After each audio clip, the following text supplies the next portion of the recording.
बिस्मिल्लाहिर्रहमानिर्रहीम अस्सलामुअलैकुम dear friends. आज की वीडियो में आपसे शेयर करूंगा एक होम रेमेडी और बहुत आसान सा नुस्खा है। आपके दांत अगर बहुत ज़्यादा पीले हैं, जिस मेरे दोस्त के दांत बहुत ज़्यादा पीले हैं, तो सिर्फ 2 मिनट इसको इस्तेमाल करना है। उसके बाद आप लोग अपने दांतों का रिज़ल्ट खुद देख लेंगे।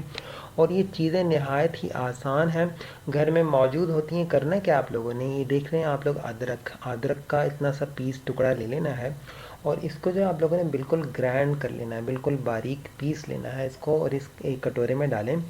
उसके साथ इसमें आप लोगों ने डालना है नमक। 1 चम्मच अदरक होना चाहिए। 1 चम्मच अदरक के अंदर आप लोगों ने आधा चम्मच नमक डालना है, खाने वाला नमक जो होता है इसको डालना है।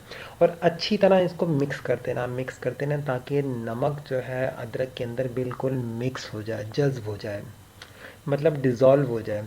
उसके बाद इस पेस्ट में आप लोगों ने एक नींबू लेना है, उसको आधा काटना है, आधा नींबू का रस निचोड़ लेना है इस पेस्ट के अंदर। फिर उसको मिक्स करते रहना, अच्छी तरीके से इसको मिक्स करना है। और ये पेस्ट जो है आप लोगों का तैयार हो गया है। लेकिन आपको पता चलो, अगर अदरक का ये जो पेस्ट है, ये अगर आप लोगों को लगे, मतलब इसका टेस्ट आपको सही ना लगे, तो आप लोग क्या कर सकते हो, आप लोग जो है टूथपेस्ट होता है, कौन जो भी टूथपेस्ट इस्तेमाल करते हैं आप लोग, वो टूथपेस्ट ले लें, आधा 1 चम्मच वो टूथपेस्ट इसमें इसी पेस्ट में मिक्स करें और अच्छे तरीके से मिक्स कर सकते हैं आप लोग। और उसके बाद जो है ये पेस्ट जो तैयार हो गया है, इस पेस्ट को डियर फ्रेंड आप लोग अपने टूथब्रश पे लगाएं और जो अच्छे तरीके से 2 मिनट तक तकरीबन अपने दांतों पे इसके साथ ब्रश करते रहें। 2 मिनट तक, 2 मिनट तक इसको ब्रश करने के बाद आप लोग धो लेंगे, जैसे आम कुल्ली कर लें, उसके बाद धो लें। हफ्ते में 3 से 4 मरतबा इसको इस्तेमाल कीजिए। वैसे आम टूथब्रश करते रहिए।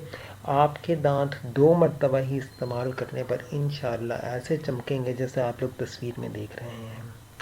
ये तो थी छोटी सी वीडियो। उम्मीद करता हूँ आपको ज़रूर अच्छी लगेगी। वीडियो अच्छी लगे तो इसको शेयर ज़रूर कीजिएगा। अपना ख्याल रखिएगा। अल्लाह हाफिज़।